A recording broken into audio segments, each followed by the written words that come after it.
Hey guys, welcome to the study with Mayank. मैं हूं आपका मयंक और आज ला रहा हूं मैं आपके लिए एनसीईआरटी पॉलिटी क्लास 10th से। आज यहां पर आपका जो है चैप्टर नंबर 2 है।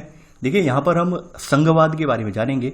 तो चलिए स्टार्ट करते हैं आज का वीडियो। देखते हैं मैं क्या क्या डिस्कस करना है यहाँ पर और क्या क्या नोट डाउन करना है। देखिए वीडियो स्टार्ट करने से पहले आप लोगों से कहना चाहूँगा कि जिन लोगों ने अब तक हमारा नया चैनल रूरल एकेडमी सब्सक्राइब नहीं किया है वो उसे सब्सक्राइब कर लें। यहाँ पर हमारी डेली यूपीएससी और स्टेट पीसीएस एग्जाम से रिलेटेड करंट अफेयर सीरीज आती है मॉर्निंग में, तो आप लोग इसे सब्सक्राइब करना बिल्कुल भी ना भूलें। बात कर लेते हैं संघवाद की। देखिए संघवाद को स्टार्ट करने से पहले यहाँ पर जो कुछ कहानी दी गई है पहले इससे स्टार्टिंग करते हैं। आपने इससे पूर्ववर्ती अध्याय में बेल्जियम और श्रीलंका का एग्जाम्पल देखा था कि किस तरह से बेल्जियम ने वहाँ की अपनी जो व्यवस्था थी उसको मेंटेन किया। बेल्जियम ने किस तरह से शक्तियाँ थी, शक्तियों का विभाजन किया, यानी कुछ शक्तियाँ केंद्रीय स्तर पर रहने दी और कुछ प्रांतीय स्तर पर, यानी डचों के जो प्रांत थे या फिर जो फ्रांसीसियों यानी फ्रेंच बोलने वालों को प्रांत थे उन्हें कुछ स्वायत्त शक्तियाँ दे दी। तो इस तरह से वहाँ पर उन्होंने एक बड़े विवाद को जन्म होने से पहले ही उसका निपटारा कर दिया। वहीं श्रीलंका में स्थिति बिल्कुल उलट थी। श्रीलंका में सारी जो इंपॉर्टेंट शक्तियाँ जो थी वो सब केंद्र के पास थी। तो केंद्र के पास होने की वजह से वहाँ के जो तमिल नेता ये चाहते थे कि देश में सच्चे अर्थों में संघीय शासन व्यवस्था कायम हो। संघ का अर्थ ये होता है कि भाई जो शक्तियां हैं यानी शक्तियों का बंटवारा होना। केंद्र की अपनी शक्तियां हैं, राज्यों की कुछ अपनी शक्तियां हैं और कम से कम संघ उस चीज का होता है जहां पर कम से कम दो शक्तियां तो हो ही हो, यानी कि यहाँ पर शक्तियों का दो जगह तो बंटवारा हो ही हो। ठीक है, तो वो वैसी व्यवस्था को यहाँ पर संघीय व्यवस्था बोला जाता है। कम से कम वहां पर दो इकाइयां तो हो ही हो, यानी या तो केंद्र स्तर पर हो या प्रांतीय स्तर पर हो, तो कम से कम दो इकाइयों का होना यहाँ पर बहुत ही ज्यादा निहित आवश्यक होता है संघ में। तो संघीय शासन व्यवस्था का पहलू ये कहता है कि भाई यहाँ पर सर्वोच्च सत्ता जो होती है वो तो सेंट्रल केंद्रीय प्राधिकार में रहेगी। इसके अलावा जो विभिन्न स्तरों पर, यानी जैसे राज्य स्तर पर मान लीजिए, कहीं जिला स्तर पर ले लिया गया है कुछ राज्यों में, तो उनमें अपनी अपनी कुछ शक्तियों का जो बंटवारा कर दिया जाता है, उन्हें कुछ स्वायत्तता दे दी जाती है ताकि वो अपने कुछ कामों के डिसीजन स्वयं ले सकें, उसमें केंद्र किसी प्रकार का हस्तक्षेप ना कर सके। तो उस प्रकार की सिस्टम को यहाँ पर संघीय बोला जाता है।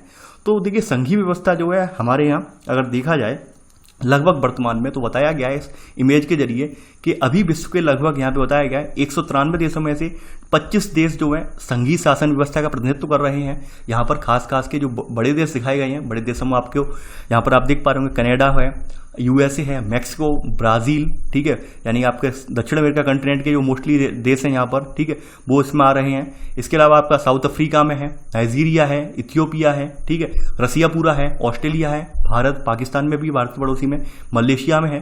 तो ऐसे करके और छोटे छोटे देश और भी हैं यहाँ पर। तो ऐसे करके लगभग 25 देशों में आपके यहाँ संघीय व्यवस्था को अपनाया गया है। संघीय का मतलब ये है कि यहाँ पर केंद्रीय सत्ता है और फिर उसकी आनुषंगिक इकाइयां हैं, यानी राज्य स्तर पर शक्तियों का बंटवारा हुआ है।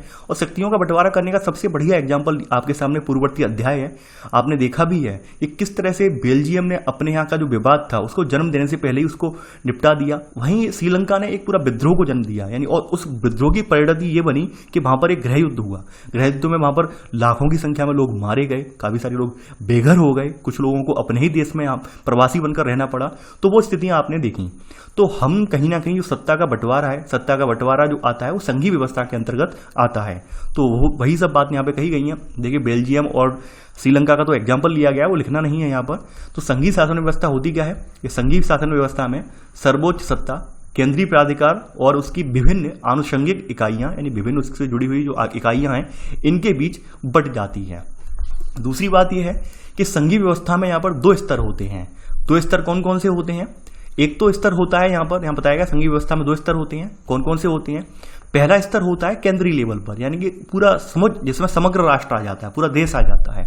तो यहाँ पर पहले स्तर पर आ जाता है एक सरकार जो पूरे देश के लिए होती है और जिसके जिम्मे में राष्ट्रीय महत्व के प्रश्न होते हैं, राष्ट्रीय महत्व के विषय होते हैं, यानी पूरे देश का मैटर है। राष्ट्रीय महत्व के विषय मतलब जैसे आर्मी हो गया, मान लेते हैं यहाँ पर व्यावसायिक गतिविधियाँ हो गई, यानी कि कुछ जो आपकी व्यवसाय वगैरह होते हैं, जैसे आप अपने यहाँ ले सकते हैं आरबीआई जो अपने यहाँ कानून बनाती है, ठीक है, मुद्रा संचलन से संबंधित, तो वो सब आ जाते हैं इसमें। वो राष्ट्रीय महत्व के विषय हैं, वो सब किनके अंडर में? केंद्र के अधीन है।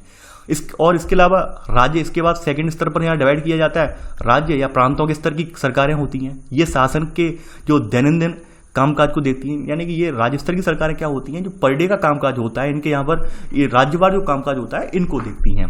तो इस तरह से संघीय व्यवस्था में दो स्तर पर सरकारें काम करती हैं, एक तो केंद्र स्तर पर और दूसरी राज्य स्तर पर। ठीक है, ये आपने पहले का सब पॉइंट नोट कर लिया होगा। यहाँ पर आगे बढ़ते हैं। यहाँ पर अब देखिए यहाँ पर जो एकात्मक शासन व्यवस्था है, एकात्मक का मतलब आप समझ ही गए होंगे, जहाँ पर केवल केंद्र ही केंद्र हो, राज्यों को वरीयता ना दी जाए, राज्यों की बात को ना माना जाए, उसे एकात्मक शासन व्यवस्था कहते हैं। जैसा कि आपने श्रीलंका के फेवर में देख लिया। श्रीलंका में क्या था, श्रीलंका में बहुसंख्यक सिंहली समुदाय जो था 74%, वो सत्ता में आ गए। सत्ता में आने के बाद उन्होंने जो तमिल समुदाय था, तमिल समुदाय की उपेक्षा की। तो तमिल समुदाय की उपेक्षा करने की वजह से क्या हुआ, वहां पर एक बड़े विद्रोह को जन्म दिया गया। अब देखिए तमिल लोग तो वहां पर ये चाहते थे कि भाई यहाँ पर सत्ता का बंटवारा हो, हमारे जो तमिल राज्य हैं, तमिल राज्यों में कुछ शक्तियां हमें प्रदान की जाए। लेकिन ऐसे में जो सिंहली लोग थे, सिंहली लोग वो मानने को तैयार ही नहीं थे। ठीक है, सिंहली बहुसंख्यक जो सत्ता में विराजमान थे वो मानने को तैयार नहीं थे। तो बाद में स्थिति बहुत ज्यादा जो है यहाँ पर विकट हुई, बहुत ज्यादा जो है स्थिति बदल गई, और स्थिति बदलते ही यहाँ पर एकदम दंगे फसाद गृह युद्ध स्टार्ट हो गया। तो एकात्मक व्यवस्था इसकी बिल्कुल उल्टी होती है। ठीक है, संघीय व्यवस्था की उल्टी होती है, यानी कि यहाँ पर केंद्र बिल्कुल पावर में रहता है और बाद बाकी जो इकाइयां होती हैं उसकी जुड़ी हुई आनुषंगिक इकाइयां होती हैं वो उनको ज्यादा प्रायोरिटी नहीं देता है, उनको ज्यादा महत्व नहीं देता है। ठीक है, आगे बढ़ते हैं यहाँ पर। अब यहाँ पे बताया गया है कि केंद्रीय सरकार राज्य सरकार को कुछ खास करने का आदेश नहीं दे सकती। खास करने का मतलब यह है कि भाई यहाँ पर मर्यादा है। चूंकि देश का संविधान होता है, तो संविधान में दोनों के लिए नियम लिखे रहते हैं कि भाई केंद्र किन विषयों पर हस्तक्षेप कर सकता है, राज्यों को किन विषयों पर यहाँ पर स्वतंत्रता मिली हुई है। तो यहाँ पर संविधान ने एक प्रयास किया है, चाहे हम अपने भारत का ही एग्जाम्पल ले लेते हैं, हमारे भारत के संविधान में भी प्रयास ये किया गया है कि अतिक्रमण ना हो, जब तक जरूरी ना हो तब तक अतिक्रमण ना हो। अतिक्रमण का मतलब ये नहीं है, अतिक्रमण का मतलब ये है कि यहाँ पर हर समय राज्य जो है केंद्र हमेशा हस्तक्षेप ना करे। राज्य अगर अपनी मर्जी से काम करना चाह रहा है तो बार बार केंद्र उसमें अड़ंगा ना लगाए कि नहीं ये ऐसे होना चाहिए, ये वैसे होना चाहिए, ये बिल्कुल ना हो। ठीक है, तो हमारे यहाँ वही बात है, केंद्र सरकार राज्य सरकार को कुछ खास करने का आदेश नहीं दे सकती है।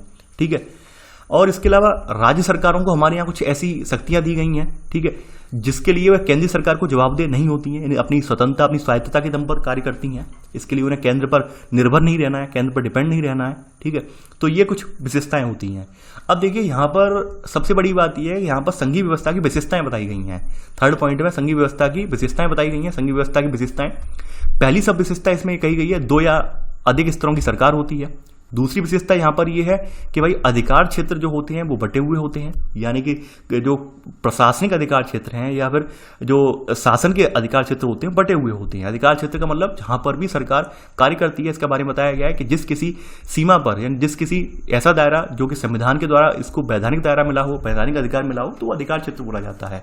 ठीक है, यानी कि मान लीजिए संविधान ने बता दिया कि ये वाला क्षेत्र जो है ये फलाने राज्य का है, तो उसका वैधानिक कानूनी रूप से क्षेत्र है वो, तो उस क्षेत्र में उस राज्य का ही जो है नियमन चलेगा, उस राज्य के ही नियम कानून उस क्षेत्र में चलेंगे। यानी कि ऐसा नहीं है राजस्थान सरकार यूपी के लिए कुछ नियम बना दे। ठीक है, राजस्थान सरकार के नियम जो है वो राजस्थान का जो क्षेत्र जो डिवाइड किया गया, राजस्थान का जो क्षेत्र चिन्हित किया गया है जितने जिलों का, ठीक है, तो उन्हीं जिलों पर वो नियम लागू होंगे। इसका मतलब ये है। तो यहाँ पर सेकंड सब पॉइंट इसका ये कहता है यहाँ पर, ठीक है, कि यहाँ पर वही है कि अलग अलग स्तरों की सरकारें एक ही नागरिक समूह पर शासन करती हैं। इसके अलावा सबका अपना अपना अधिकार क्षेत्र होता है, इसमें नोट कर लेना। इसके अलावा यहाँ पर थर्ड सब पॉइंट में बताया गया है कि भाई जो विभिन्न स्तरों की सरकारें होती हैं इनके क्षेत्र के बारे में, यानी कि विभिन्न स्तरों की सरकारों के अधिकार क्षेत्र का संविधान में स्पष्ट वर्णन मिलता है। हमें देखिए शॉर्ट में लिख लेना। एक बात और मैं आपको फिर से रिपीट कर रहा हूं, यहाँ पर ऐसा नहीं है मैं भाषा जो पूरी बोलता हूँ, भाषा मुझे समझाना भी पड़ता है, इसलिए भाषा मैं पूरी बोलता हूँ। आप में से अगर गट्स हैं आपके अंदर, आपको लगता है हम इसे शॉर्ट कर सकते हैं लाइन को, आप शॉर्ट करके लिख सकते हैं। जरूरी नहीं है कि मेरी बात ही पत्थर की लगी की तरह आप उतारें अपनी कॉपी पर, वो बिल्कुल जरूरी नहीं है। आपको लगता है हम शॉर्ट कर सकते हैं। देखिए मैं यहाँ पर जो महत्वपूर्ण तथ्य हैं उन्हें अंडरलाइन कर देता हूँ और बता देता हूँ, एक्सप्लेनेशन दे देता हूँ। तो आप पर भी निर्भर करता है, अगर आप शॉर्ट करना चाहते हैं तो उन्हें शॉर्ट कर सकते हैं। ठीक है, आगे बढ़ते हैं यहाँ पर। इसके अलावा यहाँ पर चौथा रोल क्या है संघीय व्यवस्था में।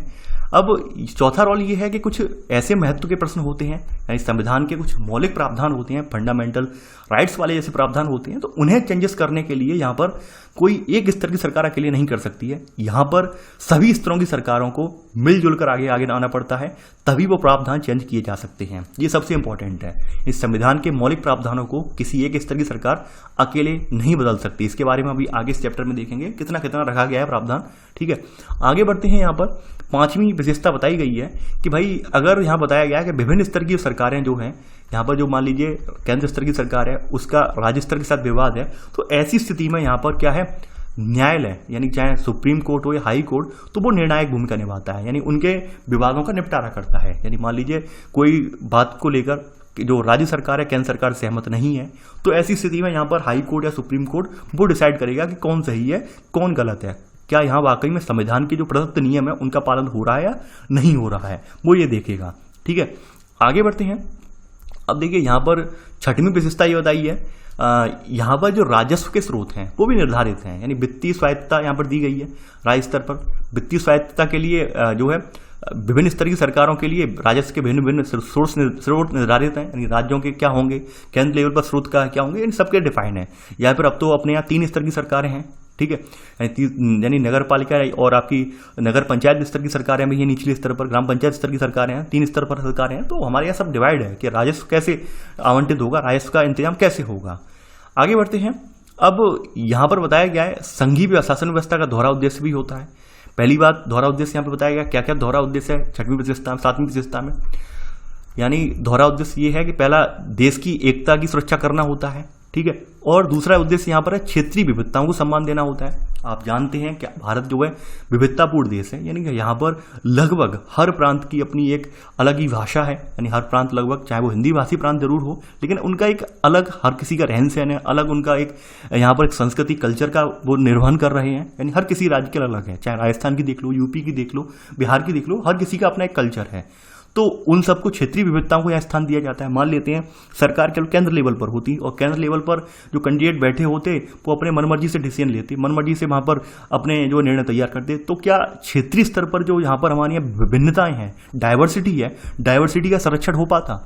नहीं हो पाता, यकीनन बिल्कुल नहीं हो पाता। ठीक है, आप देखते होंगे कुछ त्यौहार, आपने अगर हम बात करें तो कुछ त्यौहार राज्य विशेष के होते हैं, तो राज्य में उन्हें अच्छे से मनाने के लिए छुट्टी वगैरह करवाई जाती है। ठीक है, उन्हें प्रोत्साहन दिया जाता है, भाई राज्य विशेष के फलाने कम्युनिटी के त्यौहार हैं तो उन्हें और ज़्यादा प्रोत्साहन दिया जाए। तो आप देखते होंगे कि भाई मानते हैं कि राजस्थान में छुट्टी मिल रही है, यूपी में उसके लिए छुट्टी नहीं होती क्योंकि यूपी में वो कम्युनिटी रह नहीं रही है।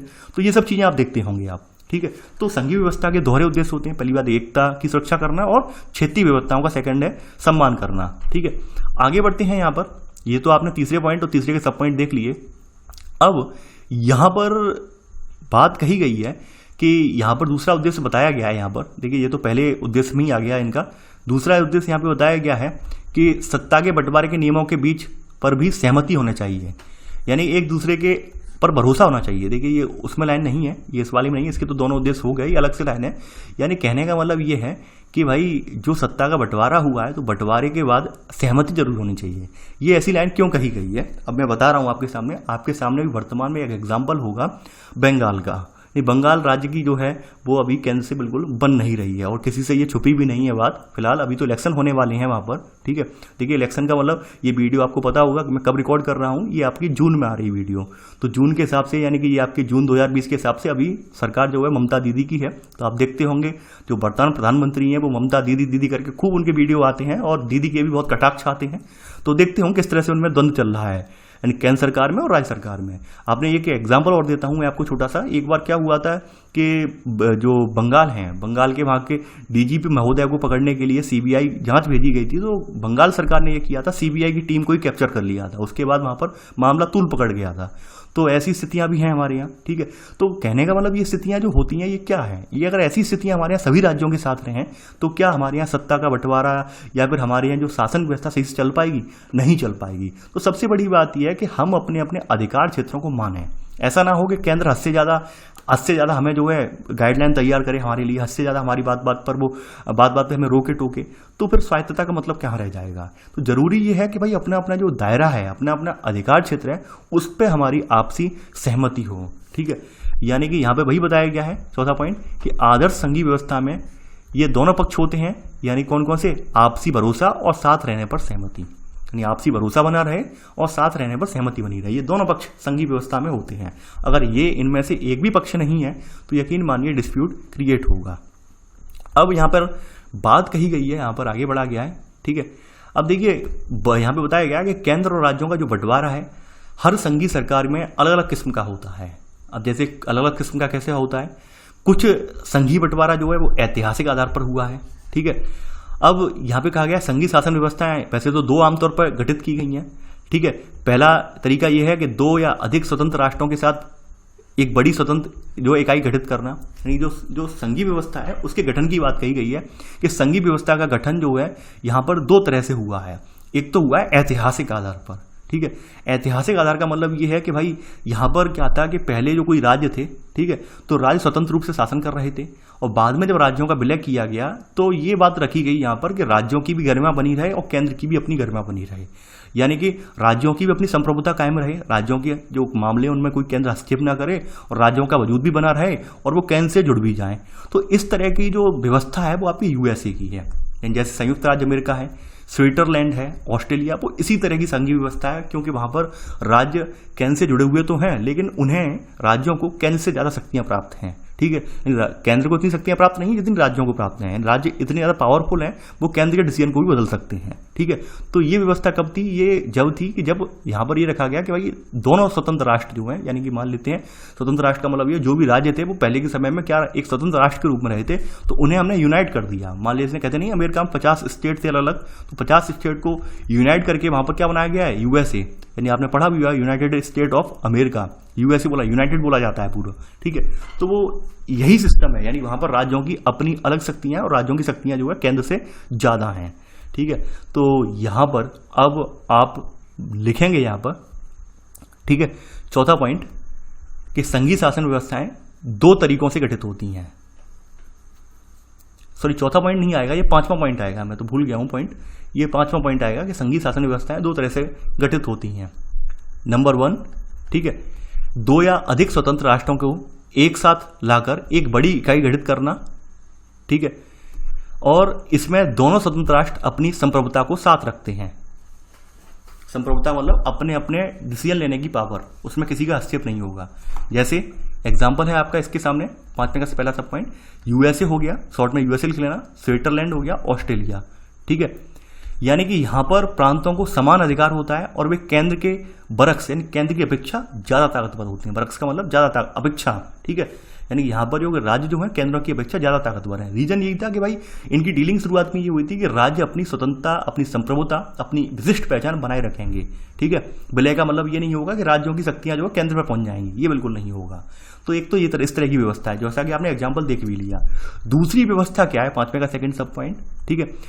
दूसरी व्यवस्था ये है कि किसी बड़े देश द्वारा जो अपनी आंतरिक व्यवस्था विविधता है, डाइवर्सिटी है, इसको ध्यान में रखते हुए राज्यों का गठन करना और फिर राज्य और राष्ट्रीय सरकार के बीच सत्ता का बंटवारा कर देना। दूसरी व्यवस्था ये है, यानी कोई बड़ा देश हो जैसे भारत है, अपनी जो आंतरिक विविधता है, हमारी जो इंटरनल डाइवर्सिटी है, इसको हमने ध्यान में रखा और फिर राज्यों का गठन कर दिया। फिर हमने जो राज्यवार और राष्ट्रीय स्तर पर अपनी अपनी शक्तियों का बंटवारा कर लिया, ठीक है। तो इसके एग्जाम्पल क्या है? भारत, बेल्जियम, स्पेन इसके उदाहरण हैं। अब देखिए इसमें और उसमें डिफरेंस क्या है। इसमें डिफरेंस ये है कि यहाँ पर राज्य जो है वो केंद्र के नीचे हैं, राज्य जो है वो सेंट्रल गवर्नमेंट जो आपकी है सीजी जो है इसके नीचे हैं। यानी कि मान लेते हैं राज्य अगर अपनी मनमानी करता है तो ऐसी स्थिति में यहाँ पर सेंट्रल गवर्नमेंट के कानून जो है वो प्रभावी होंगे, ठीक है, ये स्थिति है यहाँ पर। तो ये चीज आपने एग्जाम्पल में देख ली, ठीक है, यानी यहाँ पर केंद्र सरकार ज्यादा ताकतवर हुआ करती है। ये लिखना नहीं है, केवल समझ लीजिए। तो पांचवें के दो सब पॉइंट आपने नोट कर लिए हैं। आगे बढ़ते हैं। अब देखिए यहाँ पर भारत में संघीय व्यवस्था का जिक्र किया गया है कि भारत में संघीय व्यवस्था किस प्रकार की है, ठीक है। अब यहां पर बताया, आपने देखा कि जैसा कि आप बेल्जियम और श्रीलंका का अध्ययन पहले ही कर चुके हैं, तो यहां आपने यहां की विविधता को संभालने की मुश्किलें आपने अपने माइंड में सोची होंगी इनके बारे में, ठीक है। यहां पर और आप अब भारत के बारे में भी आपका ख्याल आता होगा कि भारत तो बहुत विशाल देश है, आप सबसे ज्यादा विविधता हमारे देश में मौजूद है, चाहे हर भाषाई स्तर पर हो, धार्मिक स्तर पर हो, क्षेत्रीय स्तर पर हो, सबसे ज्यादा विविधता वाला देश हमारा देश है। तो ऐसे में हमारे यहाँ मतलब कैसे ये मैनेज किया गया, हमने कैसे संघीय व्यवस्था का ढांचा जो है, संघीय व्यवस्था का मॉडल जो है ये इंप्लीमेंट किया हुआ है, ये अपने आप में बड़ा आश्चर्य है। जैसा कि आप सभी लोग जानते हैं कि हमारे यहाँ जो विभाजन हुआ, यानी विभाजन हुआ देश का, वो बहुत ही रक्त रंजित विभाजन हुआ, ठीक है। यानी हमारा एक बहुत ही दुखद रक्त रंजित का मतलब वो बहुत मारकाट हुआ। आप पता होगा पाकिस्तान भारत से जब अलग हुआ तो उस समय एक लाखों की संख्या में, लगभग आंकड़े बताते हैं कि लगभग 10 लाख से ज़्यादा लोग जो है मारे गए थे। इतना भयंकर विभाजन हुआ था, इतना भयंकर हम लोगों ने कीमत चुकाई थी। तो आप सोच सकते हैं कि इसके बाद हमारा भारत आज़ाद हुआ, इसके बाद फिर रजवाड़े जो होते, राजे रजवाड़े, उनको भारत में विलीन किया गया। भारतीय संविधान ने भारत को राज्यों का संघ घोषित किया, ये प्रोसेस आप पूरी जानते हैं, ठीक है। अब ये आपने ये सब चीज़ें देखी हैं। अब देखिए हमने इतनी बड़ी कीमत चुकाई तो हम ये तो नहीं बिल्कुल चाहेंगे कि हमारा देश फिर से टूटे या विभक्त हो, तो हमने वहाँ पर एक सशक्त या शक्तिशाली केंद्र रखा। यानी हमने वहाँ पर संघ व्यवस्था में ये प्रावधान रखा कि राज्यों को इस संघ से अलग होने की अनुमति बिल्कुल नहीं है। ठीक है, अब देखिए हमारे यहाँ बताया गया है, अगर हम अपने यहाँ की बात करें तो हमारे यहाँ मौलिक रूप से 2 स्तरीय शासन व्यवस्था है। यानी कि हमारे संविधान ने यहाँ पर मौलिक रूप से 2 स्तरीय शासन व्यवस्था का प्रावधान किया है। ठीक है, पहला स्तर यहाँ पर संघ सरकार है यानी कि केंद्र सरकार, और दूसरा स्तर है यहाँ पर राज्य सरकार है। ठीक है, ये आपने नोट कर लिया होगा। अब देखिए केंद्र सरकार की स्थिति यहाँ पर वही है, यानी कि केंद्र सरकार क्या करती है, पूरे भारतीय संघ का यानी जितने उसमें राज्य आते हैं उन सभी का प्रतिनिधित्व करती है। ये स्थिति है यहाँ पर। तो सेकंड पॉइंट यहाँ नोट कर लेना कि केंद्र सरकार को पूरे भारतीय संघ का प्रतिनिधित्व करना था। अब देखिए आप सभी को पता होगा कि हमारे यहाँ पहले 2 स्तरों की सरकार थी, बाद में अगला स्तर पंचायत और नगर पालिकाओं वाला 73वें और 74वें संविधान संशोधन के जरिए ये ऐड कर लिया गया। तो यहाँ पर थर्ड पॉइंट में नोट कर लेना कि बाद में पंचायत और नगर पालिकाओं के रूप में हमने संघीय शासन व्यवस्था का तीसरा स्तर भी जोड़ लिया। ठीक है, आगे बढ़ते हैं। अब देखिए तीनों स्तरों की शासन व्यवस्था के सबके अपने अपने अधिकार क्षेत्र बटे हुए हैं, कोई किसी के में आक्रमण नहीं करता है। वो किस प्रकार से हैं? अब देखिए हमारे यहाँ केंद्र यानी संविधान में हमारे यहाँ केंद्र और राज्य सरकारों के बीच विधायी अधिकार जो है इनको 3 हिस्सों में हमने बांट दिया है। इन 3 सूचियां हमने बनाई हैं संविधान में, केंद्र स्तर पर और राज्य स्तरों पर जो विधायी विभाजन है उसके लिए 3 स्तरों पर सूचियां हमने तैयार की हैं। जैसे पहली सूची जो है संघ सूची है, तो संघ सूची में आपको बताया गया है संघ सूची में क्या क्या है। यहाँ पर संघ सूची में प्रतिरक्षा यानी आप जानते हैं डिफेंस, विदेशी मामले हैं, बैंकिंग है, संचार और मुद्रा जैसे राष्ट्रीय महत्व के विषय इसमें आते हैं। तो इनके बारे में कानून बनाने का अधिकार सिर्फ किसे है? वो है केवल केंद्र को, सेंट्रल गवर्नमेंट को। ठीक है, और इनके द्वारा इन पर बनाया हुआ कानून जो है वो लगभग सभी राज्यों को मानना होगा इन विषयों पर। ठीक है, आगे बढ़ते हैं। दूसरे स्तर पर वैसे यहाँ पर बताया गया है राज्य सूची है। राज्य सूची में क्या है कि राज्यवार जो पुलिस है, ठीक है, व्यापार है, वाणिज्य है, राज्य में कृषि और सिंचाई जैसे प्रांतीय और स्थानीय महत्व के विषय हैं वो राज्य सूची में आती हैं। इन पर कानून बनाने का अधिकार पूरा पूरा किसका होगा? राज्य का होगा। इनमें केंद्र सरकार हस्तक्षेप नहीं करेगी जहां तक होगा। ठीक है, आगे बढ़ते हैं। तीसरी स्थिति हमारे यहाँ रखी गई समवर्ती सूची। समवर्ती का मतलब ऐसे कुछ विषय होते हैं जो लोक महत्व के होते हैं, यानी जिनमें सरकार सेंट्रल गवर्नमेंट को भी अपनी सक्रियता दिखानी पड़ती है। जैसे मान लीजिए शिक्षा हुआ, शिक्षा के विषय में आपने देखा होगा तमाम राज्यों ने शुरुआत में शिक्षा की बहुत उपेक्षा की, तो मजबूरी में सरकार को ये लगा वाकई में राज्य उपेक्षा करते जा रहे हैं, राज्यों को केवल अपनी गठबंधनों से अपनी सरकार बनाने से मतलब है, शिक्षा पे किसी का ध्यान ही नहीं जा रहा है। तो इसलिए ये जो मुद्दे थे ये सरकार को अपने अधीन करने पड़े, समवर्ती सूची में ये लेने पड़े। ठीक है, तो समवर्ती सूची में यहाँ पर आपका जो है शिक्षा है, वन है, मजदूर है, इसके अलावा संघ, मजदूर संघ वगैरह है यानी मजदूरों के यूनियन वगैरह है, विवाह, गोद लेना, उत्तराधिकार, ये विषय हैं। इन पर केंद्र और राज्य सरकार साझा कानून बनाते हैं, साझा दिलचस्पी में आते हैं, ये बताया गया है यहाँ पर। तो आपने ये नोट कर लिया होगा। आगे बढ़ते हैं यहाँ पर। अब यहाँ पर बताया गया है कि मान लेते हैं कोई डिस्प्यूट की स्थिति है, जैसे ममता दीदी वाला। ठीक है, ममता दीदी और प्रधानमंत्री मोदी जी के बीच में डिस्प्यूट है, तो संविधान में ये भी प्रावधान है आर्टिकल 365 का।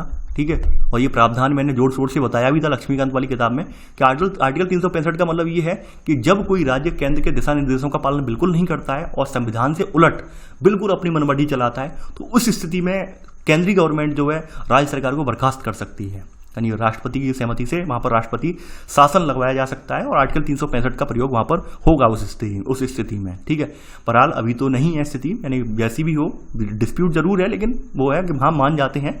तो वही बात है यहाँ पर कि अगर मान लो ऐसी स्थिति है फिर तो यहाँ पर केंद्र ही हमारे यहाँ सशक्त होगा।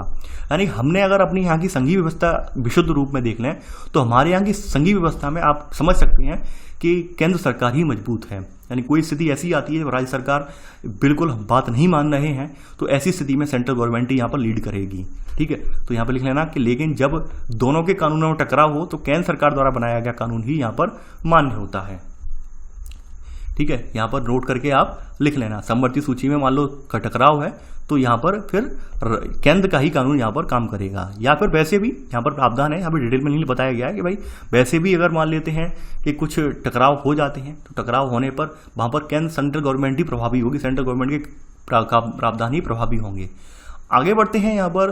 अब देखिए हमारे संविधान में ऐसे भी कुछ विषय हैं जो बचे हुए हैं, अवशिष्ट विषय हैं। तो अवशिष्ट विषय भी जो है वो भी हमारे यहाँ वो किस में दे दिए गए हैं, सेंट्रल गवर्नमेंट के हाथ में दे दिया। अवशिष्ट का मतलब संविधान में जो वर्णित नहीं हो पाए और समय की मांग के साथ साथ वो विषय जुड़ते चले गए। जैसे आप जोड़ सकते हैं, जैसे मान लीजिए साइबर सिक्योरिटी वगैरह है और सारे विषय हैं, ठीक है।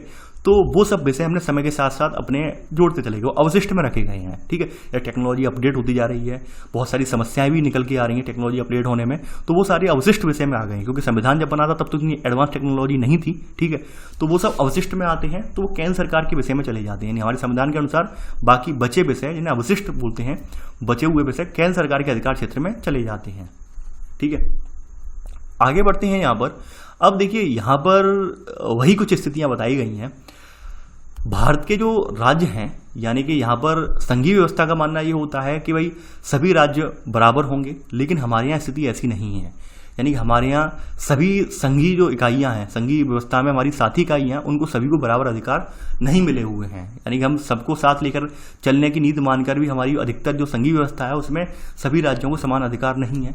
कुछ राज्यों को विशिष्ट अधिकार भी मिले हुए हैं, जबकि संघीय व्यवस्था का मतलब ये होता है सबको समान मिले, लेकिन हमने ऐसा नहीं किया है। क्योंकि हमारे यहाँ इसके पीछे एक लॉजिक ये था कि वो भाषाई आधार पर या फिर ट्राइबल स्टेट वगैरह थे, ठीक है, विशिष्ट राज्य थे जो, वो इसी आधार पर संघ में जोड़े गए कि उन्हें कुछ विशिष्ट शक्तियां प्रदान की जाएंगी, कुछ मामलों में उन पर हस्तक्षेप नहीं किया जाएगा, इस आधार पर ऐड किए गए थे। तो इस वजह से उन्हें कुछ विशेष राज्य का दर्जा दे दिया गया। तो छठवां पॉइंट आप यहाँ पर नोट करेंगे कि भारतीय संघ के सारे राज्यों को बराबर अधिकार नहीं है, कुछ राज्यों को विशेष दर्जा प्राप्त है। एग्जाम्पल असम, नागालैंड, अरुणाचल प्रदेश, मिजोरम, इनको अपने विशिष्ट सामाजिक और ऐतिहासिक परिस्थितियों के कारण भारत के संविधान के अनुच्छेद 371 के तहत विशेष शक्तियां प्राप्त हैं, ठीक है, या विशेष शक्तियों का ये लाभ उठाते हैं। 371 के तहत इन्हें लाभ मिला हुआ है, ठीक है। वैसे तो और राज्य भी हैं, लेकिन स्पेशली इन राज्यों को सबसे पहले मिला हुआ है। तो आपने ये भी स्थिति देख ली कि हमारे यहाँ कुछ सभी राज्यों में ऐसा थोड़ी ना कि संघीय व्यवस्था है तो सभी राज्यों में समान कानून होंगे, सब बराबर के अधिकार होंगे, ऐसा बिल्कुल नहीं है। ये आप ध्यान रखना। देखिए ये की पॉइंट्स होते हैं और यही की पॉइंट्स जो होते हैं आपको जो यूपीएससी में एग्जाम आता है तो वहाँ पर आपको बिल्कुल यानी कि वहाँ पर जो है असामंजस्य में डाल देते हैं कि हमें करना क्या है, ठीक है। यानी ये वाला सही है या ये वाला गलत है, ये सब आपके अगर आप साथ के साथ लेक्चर देखते जा रहे हैं, सुनते जा रहे हैं तो आपको अच्छे से क्लियर हो जाते हैं। और आप रटके अगर तैयार करें, रटके तो तैयार नहीं होने वाले। आगे बढ़ते हैं। अब यहाँ पर बताया गया है कि भारत में बहुत सारी संघीय इकाइयाँ ऐसी भी हैं जिन्हें बहुत कम अधिकार प्राप्त हैं। अब बहुत कम अधिकार प्राप्त होने का रीजन ये है कि उनकी लोकेलिटी, यानी जो जिस हिसाब से राज्यों बने हुए हैं तो उनकी लोकेलिटी ऐसी है कि उन्हें ज़्यादा स्वतंत्रता नहीं दी जा सकती है। जैसे एग्जाम्पल ले लेते हैं दिल्ली का, चूँकि दिल्ली हमारा राष्ट्रीय राजधानी क्षेत्र भी है और जितनी केंद्र सरकार की जितनी महत्वपूर्ण इकाइयाँ दिल्ली में ही हैं, तो ऐसे में दिल्ली जो है किसी सीएम के अधीन तो नहीं की जाएगी पूरी तरह से। यानी कुछ तो वहाँ पर व्यवस्था जो कि वहाँ पर सेंट्रल गवर्नमेंट के अधीन होनी चाहिए, क्योंकि वहाँ पर सारी इंपॉर्टेंट इकाइयाँ दिल्ली में ही मौजूद हैं। तो दिल्ली को स्वायत्तता नहीं दी गई है, ठीक है। तो दिल्ली को उन्होंने क्या बना दिया है, केंद्र शासित प्रदेश, ठीक है, केंद्र शासित प्रदेश, यानी उन्हें पूर्ण राज्य का दर्जा नहीं दिया गया है, इसे केंद्र शासित प्रदेश दिया गया है। केंद्र शासित का मतलब ये है कि जहाँ पर कुछ नियम जो होते हैं वो केंद्र तय करता है। जैसे दिल्ली पुलिस किसके अधीन है, वो सेंट्रल गवर्नमेंट के अधीन है। ये बात आपको पता भी होगी, उन्होंने बताई भी है, काफी बार बताई है आपको। आगे बढ़ते हैं, यहाँ पर इसे लिख लेते हैं अगली बात, ठीक है। 7वां पॉइंट है, भारतीय संघ की कई इकाइयों को बहुत ही कम अधिकार प्राप्त हैं। जैसे यानी इसी में लिख लेना, इन्हें किसी मौजूदा प्रांत में विलीन करना भी संभव नहीं है, ठीक है। जैसे चंडीगढ़ या लक्षद्वीप अथवा देश की राजधानी जैसे इलाके इसी कोटि में आते हैं, इसी सब पॉइंट करके लिख लेना। इसी में इन्हें केंद्र शासित प्रदेश कहा जाता है और यानी कि इन्हें शासित करने का जो विशेष अधिकार है वो केंद्र सरकार के हाथ में है। आगे बढ़ते हैं। अब यहाँ पर वही सब बातें कही गई हैं यहाँ पर कि केंद्र और राज्य सरकारों के बीच सत्ता का यह बंटवारा हमारे संविधान की बुनियादी बात है, यानी बुनियादी बात तो यही है। लेकिन हमारे यहाँ संघीय व्यवस्था जो वास्तव में सही मायने में होनी चाहिए, उस व्यवस्था का मॉडल हमने नहीं अपनाया है। हमने कनाडा वाली व्यवस्था का मॉडल अपनाया है। यहाँ पे एक सशक्त केंद्र है हमारे यहाँ, यानी केंद्र की भूमिका जो एक स्ट्रांग है यहाँ पर, यानी केंद्र यहाँ पर सभी को अपने नियंत्रण में रखता है। तो वो सारी स्थितियाँ मैंने आपको क्लियर कर दी। इसके अलावा हमारे यहाँ मैंने आपको बताया था कि कुछ अधिकार हैं संविधान के जो मौलिक ढांचे से संबंधित हैं। अगर हमें संविधान के मौलिक ढांचे में अगर परिवर्तन करना है तो कोई एक लेवल की सरकार इसमें परिवर्तन नहीं कर सकती। यहाँ पर प्रावधान बताया गया है कि संसद के दोनों सदनों के 2/3 बहुमत इसे मिलना चाहिए। इसके अलावा कम से कम आधे राज्यों की विधानसभाओं से इसे मंजूर करवाना चाहिए। तब हमारे यहाँ कुछ जो मौलिक प्रावधान है संविधान के उन्हें चेंजेस किया जा सकता है। ठीक है, यहाँ पर वही लोड लिख लेना आप। यहाँ पर आप देखिए पॉइंट मैं फिर से भूल गया, 8वां पॉइंट आएगा। यहाँ पर 8वां पॉइंट आएगा, यहाँ पर लिख लेना केंद्र और राज्य सरकारों के बीच सत्ता का यह बंटवारा संविधान की बुनियादी बात है और अकेले संसद इसमें व्यवस्था में बदलाव नहीं कर सकती है। इसमें लिख लेना 8वें पॉइंट में। इसी में सब पॉइंट किसी भी बदलाव को पहले संसद के सदनों में 2/3 बहुमत से फिर कम से कम आधे राज्यों की विधानसभाओं से उसे मंजूर करवाना होता है। तब हम ये संविधान की जो बुनियादी ढांचे या बुनियादी बातें उनमें फिर संशोधन या परिवर्तन कर पाते हैं। आगे बढ़ते हैं। यहाँ पर 9वां पॉइंट बताया गया है। देखिए हमारे यहाँ सर्वोपरि क्या है, न्यायपालिका है। तो ऐसी स्थिति में कोई हमारे यहाँ कोई अगर चीज़ है, यानी कि हमारे यहाँ केंद्र राज्यों के बीच अगर डिस्प्यूट है राजस्व को लेकर किसी बात को लेकर, तो वहाँ पर न्यायपालिका की भूमिका अहम है। क्योंकि न्यायपालिका को आप विशेषताओं में वाली कॉलम में लिख चुके हैं ऑलरेडी, तो वहाँ पर मैं यहाँ से दोबारा वो रिपीट नहीं करूँगा क्योंकि आपने देख ली संघीय व्यवस्था की विशेषताएं, तो आपने वही विशेषता हमारे यहाँ भी है। ठीक है, अब देखिए ये भारत के संबंध में बोला जा रहा है तो आप लिख लीजिए क्योंकि वो जनरली सभी देशों के संदर्भ में बोला गया था। अब भारत के संदर्भ में भी यही स्थिति है हमारे यहाँ। ठीक है, तो यहाँ पर 9वां पॉइंट लिख लेना कि न्यायपालिका शक्तियों के बंटवारे के संबंध में, यानी न्यायपालिका शक्तियों के बंटवारे के संबंध में कोई विवाद होने की हालत में, ठीक है, यानी कि यहाँ पर 9वां पॉइंट ऐसे लिख लेना कि शक्तियों के बंटवारे के संबंध में कोई विवाद होने की स्थिति में फैसला उच्च न्यायालय और सर्वोच्च न्यायालय में ही होता है। 9वां पॉइंट ऐसे लिख लेना। ठीक है, तो ऐसे करके आपका ये वाला पैराग्राफ यहाँ पर कंप्लीट हो जाता है। अब यहाँ पर अगला पैराग्राफ है संघीय व्यवस्था कैसे चलती है, यानी अगली हेडिंग आपकी आती है संघीय व्यवस्था वास्तव में कैसे चलती है। देखिए बात करें अगर संघीय व्यवस्था की इसके चलने की, तो यहाँ पर इस पैराग्राफ में साफ साफ कहा गया है कि संवैधानिक व्यवस्था या संवैधानिक प्रावधान केवल संघीय व्यवस्था को चलाने के लिए काफ़ी नहीं होते हैं। यानी कि सबसे इम्पोर्टेंट बात है कि हमारी जनता, हमारे जनता जनार्दन अगर इसे एक्सेप्ट नहीं करेंगे तो वाकई में ये व्यवस्था भी कायम नहीं हो पाएगी। इसका सबसे बढ़िया एग्जाम्पल आपके सामने नेपाल का है। नेपाल में 5 बार संविधान बना और 5 बार के 5 बार संविधान को दरकिनार कर दिया गया। ठीक है, तो ये कुछ ऐसी चीज़ें हैं जिन्हें केवल हम ये कानून बनाने मात्र से ये नहीं हो सकती हैं। सबसे बड़ी बात यह कि लोग भी तो एक्सेप्ट करें। केवल कानून बनाने से क्या होगा, कानून बनाने से लोग एक्सेप्ट कर पाएंगे? नहीं। यानी वही बात कही गई है, भारत में संघीय व्यवस्था की सफलता का मुख्य श्रेय यहाँ की लोकतांत्रिक राजनीति के चरित्र का देना होगा। ठीक है, यानी राजनीतिक चरित्र है इसको ही हम देंगे क्योंकि हमारे यहाँ लोकतांत्रिक व्यवस्था में सभी ने अपना समर्थन जाहिर किया। सभी को लगा कि वाकई में हमारे यहाँ का प्रशासन या हमारे यहाँ का शासन जो लोकतांत्रिक नियमों के अकॉर्डिंग चलेगा, इसलिए लोगों ने इसको समर्थन दिया। कि वास्तव में अगर केवल संविधान में हम लिख देते तो संविधान में लिखने मात्र से ये नहीं चल पाता। सबसे बड़ी बात थी लोकतांत्रिक चरित्र होने की वजह से सभी ने इसे समर्थन दिया। दूसरी बात यह है कि यहाँ पर कुछ चीज़ें और बताई गई हैं इसके बारे में। सबसे बड़ी बात तो पहली बात तो यही गई है, संघवाद की भावना जो है, विविधता, आदर, ये सब चीज़ें तो है ही हैं। पहली बात यहाँ पर एक बताई गई है भाषाई राज्य। ठीक है, यानी हमारे यहाँ जो राज्यों का पुनर्गठन हुआ या फिर हमारे यहाँ संघवाद का जो ढांचा अपनाया गया, तो उस ढांचे को अपनाने के बाद हमने किस तरह की जो परेशानियाँ थी उन परेशानियों को हमने झेला। सबसे बड़ी बात आप ये जानते हैं कि हमारे यहाँ भारत का जो है रक्त रंजित क्रांति हुई। रक्त रंजित क्रांति के उपरांत भारत आज़ाद देश बना, यानी हमारे यहाँ बहुत ज़्यादा खून बहा देश की आज़ादी में। उसके बाद यहाँ पर आप देख रहे हो देश का निर्माण हुआ। अब देश के निर्माण होने में आपको पता होगा यहाँ पर ये पूर्व का नक्शा दिया हुआ है, आप देख पा रहे हैं, पश्चिम पाकिस्तान, कश्मीर, पंजाब। ठीक है, यहाँ पर संयुक्त प्रांत इसे बोला जाता था, राजपूतान ऐसा बोला जाता था, गुजरात है, ये बम्बई है, मध्य प्रांत बोला जाता था, उड़ीसा, हैदराबाद, यानी कुछ इस तरह के राज्य थे आपके, कुछ इस तरह के राज्य थे। तो देश आज़ाद हुआ। आज़ाद होने के बाद ये मैसूर था, मैसूर रियासत थी, ये मद्रास रियासत थी, तो ये हैदराबाद थी। तो देश आज़ाद होने के बाद फिर से इनको जो है पुनर्गठित करना पड़ा। तो पुनर्गठन का आधार हमारा क्या रहा? सबसे पहला आधार हमारा रहा भाषाई राज्य, यानी कि हमने अपनी सुगमता के लिए हमने पहले ही ऐसे राज्यों का गठन किया। पहले ऐसे राज्य हमने देखे जो जिनमें एक जैसी भाषा बोलने वाले लोग रहते थे। देखिए शुरुआत में तो बहुत सारे जो समर्थक थे देश की आज़ादी में, जिनका योगदान था क्रांतिकारियों का या क्रांतिकारी नेताओं का, उन्होंने इस बात को दरकिनार कर दिया। उनका मानना ये था अगर हम भाषाई आधार पर अगर राज्यों का पुनर्गठन कर देते हैं तो यकीन मानिए कई बार ये इसमें ये होगा कि देश टूट जाएगा। इनका ये मानना था कई राष्ट्रीय नेताओं का, लेकिन बहरहाल ऐसा हुआ नहीं।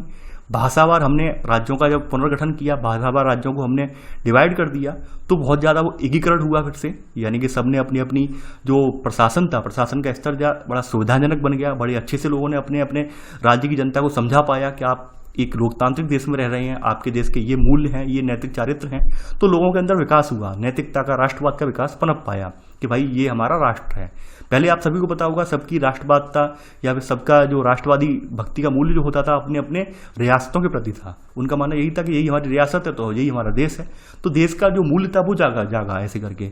तो वही सब बातें हैं कि शुरुआत में बहुत कठिन परीक्षा थी कि किस तरह से हमने ये सब जो पुराने प्रांत जो थे इनका पुनर्गठन किया, कुछ को हमने भाषाई आधार पर किया या क्षेत्र नाम के आधार पर किया। तो वो बातें यहाँ पर दोहराई गई हैं।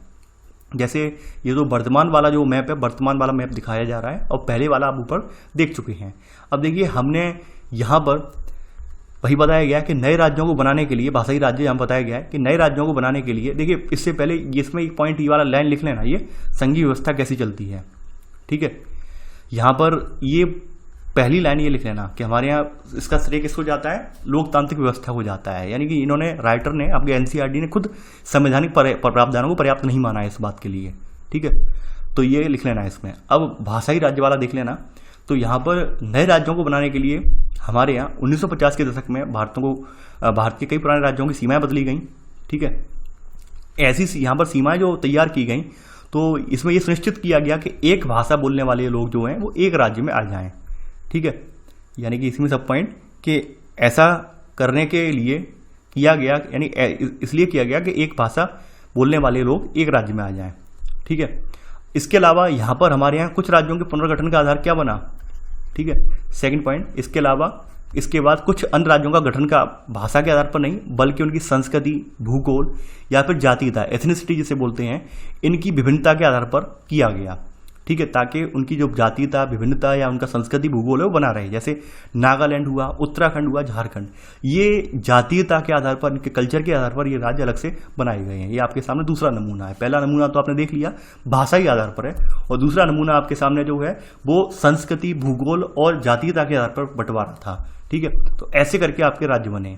तो राज्य में वही नेताओं को लग रहा था शुरुआत में देश टूट जाएगा, ये होगा जातीयता, यानी कि हम राज्यवार जो फिर से पुनर्गठित कर रहे हैं भाषा के आधार पर राज्यों को, तो कहीं ना कहीं देश के अंदर फिर से वही विविधता वाला माहौल क्रिएट होगा और देश टूट जाएगा। जैसे जैसे हमने देश को समूहबद्ध किया है, एकबद्ध किया है, ये फिर से विभक्त हो जाएगा। लेकिन ऐसा हुआ नहीं।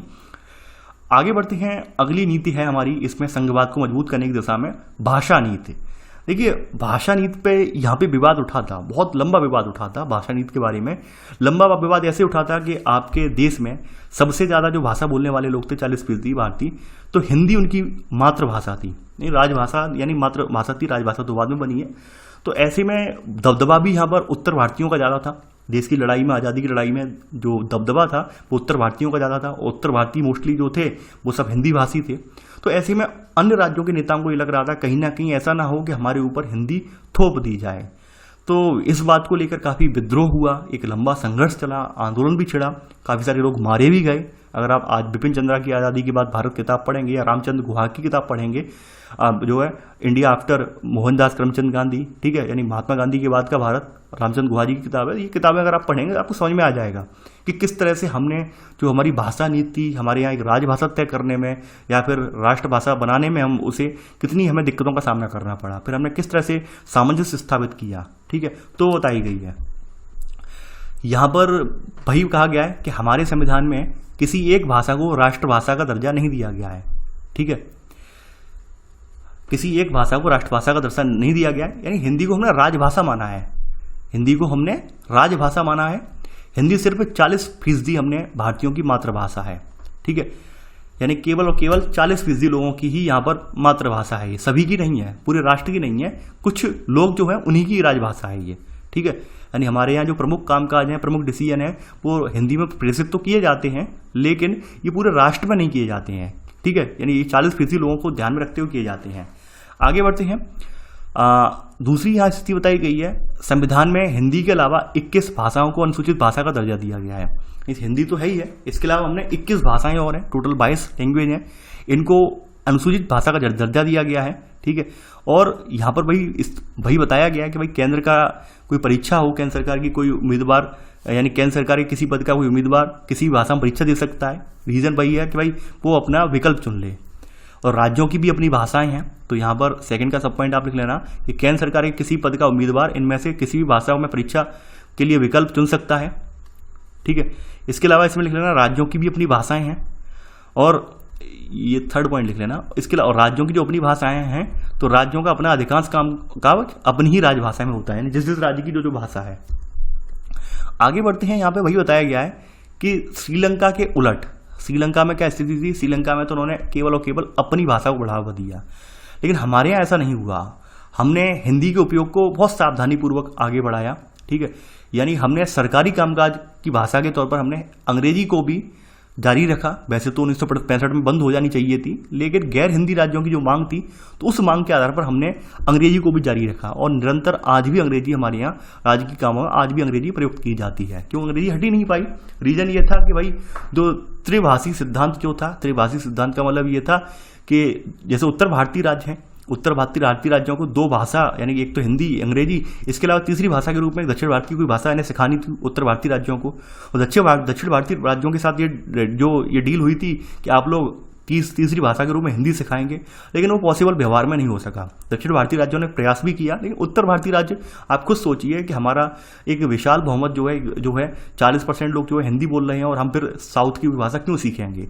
तो स्थिति वही आई। तो ऐसे में क्या था, जो डील थी वो डील टूट गई, और डील टूटने के उपरांत वही हुआ कि आज भी अंग्रेजी जो है बदस्तूर जारी है, अंग्रेजी का प्रयोग बंद नहीं हो पाया है। ठीक है, तो यहाँ पर आपका चौथा पॉइंट आएगा। यहाँ पर लिखेंगे आप कि संविधान के अनुसार सरकारी कामकाज की भाषा के तौर पर अंग्रेजी का प्रयोग 1965 में बंद होना चाहिए था, लेकिन अनेक गैर हिंदी भाषी प्रदेशों ने मांग की कि अंग्रेजी का प्रयोग जारी रखा जाए। ठीक है, ये यहाँ पर बताया गया। जैसे तमिलनाडु का बताया गया उग्र रूप, तमिलनाडु साउथ में सभी जगह उग्र रूप हुआ था हिंदी को लेकर। ठीक है, यानी हिंदी को बढ़ावा देने का मतलब ये नहीं था कि आप हिंदी थोपेंगे, यानी कि यहाँ पर साउथ वाले राज्य जितने हैं, तमिलनाडु है, आपका केरल है, इन सब ने आरोप यही लगाया था कि आप हम पे हिंदी थोप रहे हैं। इसके लिए वहाँ पे एक जन संघर्ष भी हुआ था। जन संघर्ष का मतलब यही है, आप खुद अनुमान लगा लीजिए, जैसे मान लीजिए हम हिंदी भाषी राज्य हैं और सत्ता में मान लीजिए साउथ इंडिया के लोग आकर सत्ता में विराजमान हो जाते हैं, और वो लोग कहते हैं नहीं आप तमिल भाषा पढ़ेंगे, तो आप क्या एक्सेप्ट कर पाएंगे? नहीं कर पाएंगे। ऑब्वियसली बात है कि तमिल भाषा का हमारा कोई यहाँ पर लेना देना है नहीं, हमें वहाँ पर आना जाना तो है नहीं, काफ़ी दूरी है हमारी, तो हम लोग क्यों करेंगे? यानी हम अपनी जो मातृभाषा है उसको हम बढ़ावा देना चाहिए। तो वही स्थिति यहाँ पर भी थी। यहाँ पर भी लोगों ने एकदम उग्र आंदोलन किया, काफ़ी सारे लोग मारे भी गए उसमें कि भाई हमारे ऊपर हिंदी क्यों थोप रहे हैं आप लोग। तो वही सब बात है। अब देखिए यहाँ पर वही बात कही गई, हिंदी को बढ़ावा देने की भारत सरकार की नीति बनी है, लेकिन बढ़ावा देने का मतलब यह नहीं है केंद्र राज्य सरकारों पर उनको हिंदी को थोपेगा, ये बात बिल्कुल नहीं है। ये बात मैंने आपसे पहले क्लियर कर दी है। आगे बढ़ते हैं यहाँ पर। अब ये तो आपने हिंदी भाषी राज्य के रूप में आपने देख लिया, भाषा नीति के रूप में देख लिया कि भाषा नीति पर हमने जो हमारा संघीय ढांचा था उसे किस तरह से हमने बचाया। अब बात कर लेते हैं केंद्र राज्य संबंध। केंद्र राज्य संबंधों के संदर्भ में संघीय जो हमारा ढांचा है वो किस तरह से कारगर है भारत का।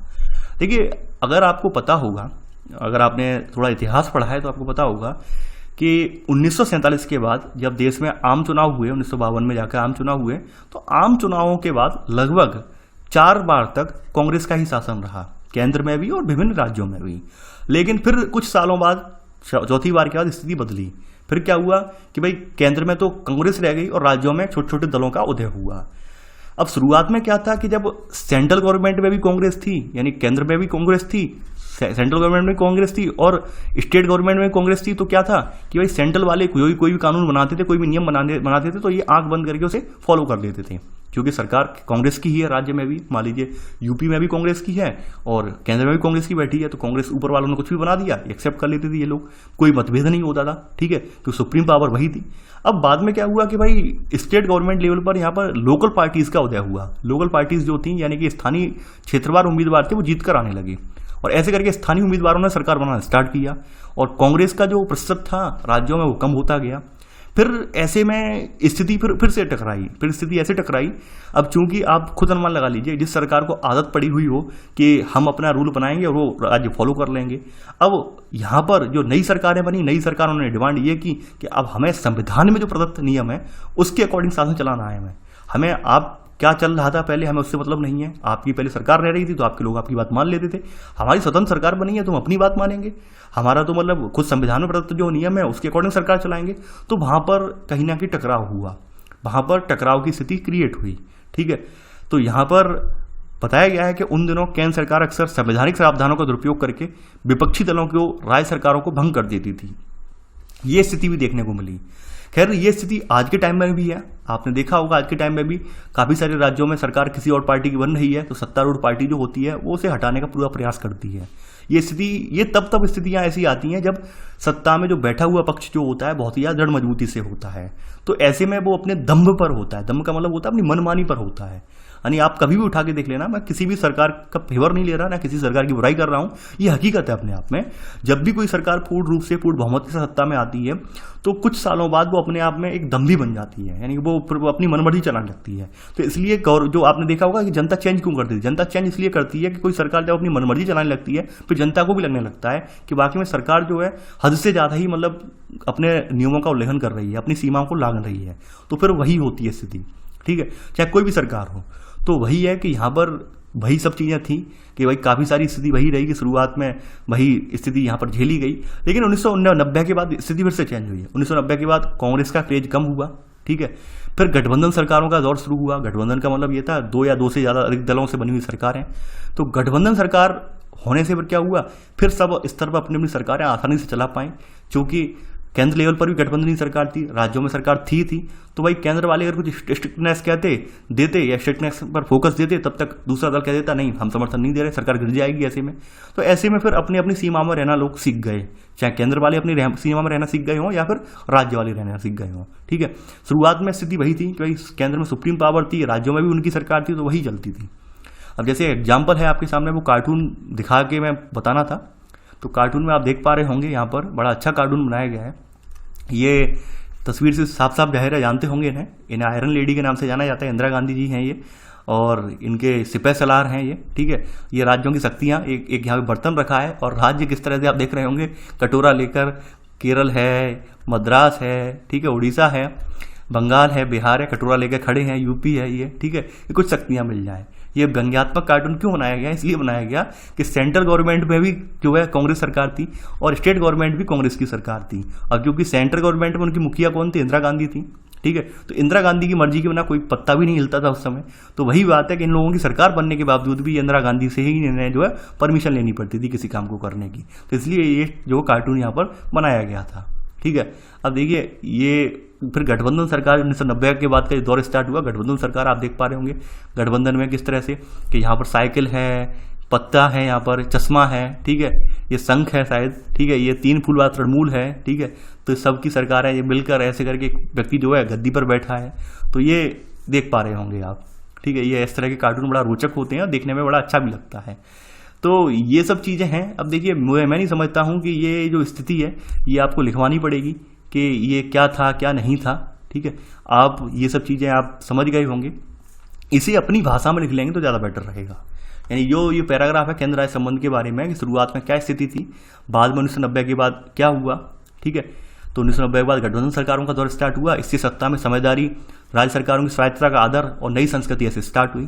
तो ये अपनी भाषा में आप लिख लेना। इसके लिए मैं यहाँ पर आपको स्वतंत्रता दे रहा हूँ, आप जैसे अपनी भाषा में जैसे भी 2 या 3 लाइन में जैसे लिखना चाह रहे हो लिख लेना। ठीक है, मैंने आपको इसका पूरा मतलब, अर्थ, सार समझा दिया है। आगे बढ़ते हैं। यहाँ पर आपने ये देख ली इमेज देख के आपको थोड़ा ठहाके लगाने का मन तो कर रहा होगा, लगाए भी होंगे आपने। आगे बढ़ते हैं। यहाँ पर भाषाओं की बात हो रही है। भारत की भाषाई विविधता के बारे में आंकड़े बताए गए हैं कि कौन सी भाषा के लोग कितने हैं। यानी कि हिंदी तो आपको पता होगा 40% से ज़्यादा भारतीयों के द्वारा बोली जाती है मातृभाषा के रूप में। इसके बाद सेकंड स्थान पर कौन सी भाषा आती है। ठीक है, यानी हिंदी आप देख पा रहे हैं 2011 के सेंसस हैं, यहाँ पर पहले स्थान पर आपकी क्या है, पहले स्थान पर हिंदी बोली जा रही है 43% लोगों के, 43.63% लोगों के द्वारा। सेकंड नंबर पे आपकी भाषा जो बोली जाती है वो बांग्ला बोलने वाले ज़्यादा हैं। सेकंड स्थान पर आपके बांग्ला, यानी जो आपकी बंगाली भाषा है उसको बोलने वाले ज़्यादा हैं। ठीक है, यानी बांग्ला बोलने वाले सेकंड नंबर पर ज़्यादा हैं। उसके बाद बांग्ला बोलने के बाद यहाँ पर कितना आएगा, फिर मराठी वाले ज़्यादा हैं, मराठी ज़्यादा हैं। ये तीसरे नंबर पर मराठी हैं यहाँ पर। चौथे नंबर पर आपके जो है तेलुगु वाले ज़्यादा हैं यहाँ पर। ठीक है, ऐसे करके यहाँ पर बताया गया 3-4 नाम, यही याद रखना। 3-4 नाम याद इसलिए रखना आंकड़ा क्योंकि ये पूछे जाते हैं। तो ये आप लिख लेना कि नवीनतम यानी कि 2011 की जनगणना के अनुसार, यहाँ पर मैं लिखवा दे रहा हूँ, इसमें हेडिंग डाल लेना आप, भारत की भाषाई विविधता। इसमें मैं फिर लिखवा देता हूँ मैं आराम से। देखिए यहाँ पर 2011 की जो जनगणना हुई उसमें लगभग जनगणना में 1300 से ज़्यादा अलग अलग भाषाओं को अपनी मातृभाषा के रूप में दर्ज कराया गया था। पहली बात ये है, ठीक है। लेकिन बाद में क्या हुआ कि इन भाषाओं को कुछ प्रकार की भाषाओं में समूहबद्ध कर दिया गया। समूहबद्ध का मतलब ये था, जैसे यूपी में बोली जाने वाली भाषाएं, जैसे ब्रज भाषा हुई, बुंदेलखंडी हुई, ठीक है, अवधी हुई, इन्हें मर्ज करके क्या कर दिया, पूरा हिंदी भाषा ही है ये, ठीक है। तो ऐसे करके भाषाओं को समूहबद्ध कर दिया गया कि जो जिस क्षेत्र की भाषाएं थी उन्हें समूहबद्ध कर दिया गया। कुछ विशिष्ट भाषाएं थी या विशिष्ट जिनकी लिपियां थी उन्हें ही माना गया। तो यहाँ पर वही बताया गया है कि इन भाषाओं कुछ प्रमुख भाषाओं के साथ समूहबद्ध कर दिया गया, जैसे भोजपुरी, मगही, बुंदेलखंडी, छत्तीसगढ़ी, राजस्थानी। दूसरी भाषाओं को हिंदी के अंदर जोड़ लिया गया। इसी में लिख लेना पहला सब पॉइंट, ठीक है। इसी में सेकंड सब पॉइंट, ऐसी समूहबद्धता के बाद जनगणना में लगभग 121 प्रमुख भाषाएं पाई गई। यानी हमारे यहाँ 22 भाषाएं तो अनुसूचित हैं संविधान में, इसके अलावा 121 प्रमुख भाषाएं और हैं, ठीक है, ठीक है। यानी ऊपर 22 भाषाओं को तो अनुसूचित देख चुके हैं। यानी कि इन जो 121 जो भाषाएं हैं इनको गैर अनुसूचित भाषा कहा जाता है। क्या कहा जाता है? गैर अनुसूचित। यानी संविधान में ये सूचीबद्ध नहीं है, गैर अनुसूचित भाषा कहा जाता है, ठीक है। आगे बढ़ते हैं। अब यहाँ पर बता रहे हैं, यहाँ पर अगला हिस्सा, यहाँ पर सेकंड पॉइंट, कि यहाँ पर अपने देश में बताना है कि हिंदी भाषी 43.63% लोग, इसके अलावा बांग्ला वाले 8.03% लोग, ठीक है।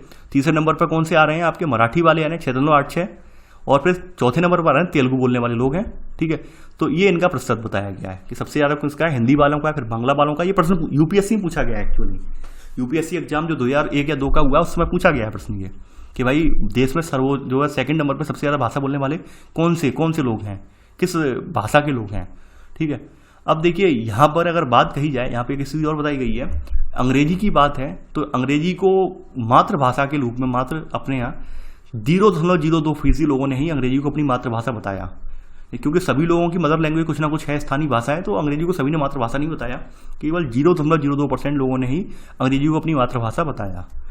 तो ऐसे करके आपने यहाँ पर भारत की भाषाई विविधता के बारे में 2011 के जनगणना आंकड़े देख लिए, ठीक है। आगे बढ़ते हैं यहाँ पर। अब ये कुछ नहीं है, अब भारत में विकेंद्रीकरण है, ये बहुत इंपॉर्टेंट है। वैसे तो इसके बारे में क्लास 6-7 में आप देख चुके हैं विकेंद्रीकरण में यहाँ पे बताया गया है कि भाई भारत के प्रांत जो है वो यूरोप के स्वतंत्र देशों से भी बड़े हैं। भाई जनसंख्या ही इतनी ज़्यादा है। जैसे एक आपके सामने हंसी की बात आप देख पा रहे होंगे, जनसंख्या की दृष्टि से यूपी जो है वो रूस से बड़ा है। बड़े ताज्जुब की बात है कि यूपी में करीब 20 करोड़ जनसंख्या थी किसी टाइम पे, अब तो ज़्यादा होगी, लोग 25 करोड़ के समथिंग होगी मेरे हिसाब से, अनुमान है एक मेरा, ठीक है। ये 20 करोड़ से ज़्यादा ही है जनसंख्या। तो ये रूस से ज़्यादा जनसंख्या हमारे यहाँ है। महाराष्ट्र जो है वो जर्मनी के बराबर है, आप सोच सकते हैं। यानी हमारे यहाँ ऐसे देश हैं जो ऐसे राज्य हैं जो किसी देश से टक्कर ले रहे हैं, बल्कि देश से भी ऊपर है जनसंख्या के मामले में। तो ऐसे में विकास की अवधारणा आप समझ सकते हैं कहाँ जा रही होगी, ठीक है।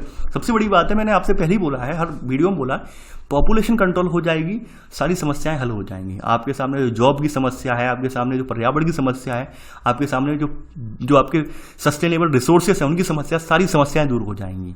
लेकिन दूर तभी होंगी जब आप चाइना जैसी स्ट्रिक्ट पॉलिसी अपनाएंगे। लेकिन चाइना भी फ्लॉप रहा, चाइना में सफल नहीं मानूंगा चाइना ने कुछ हद तक कंट्रोल तो करने की कोशिश की, लेकिन फिर भी चाइना की जिस हिसाब से पॉपुलेशन चाइना की है तो उसे मैं कंट्रोल नहीं मानूंगा, ठीक है।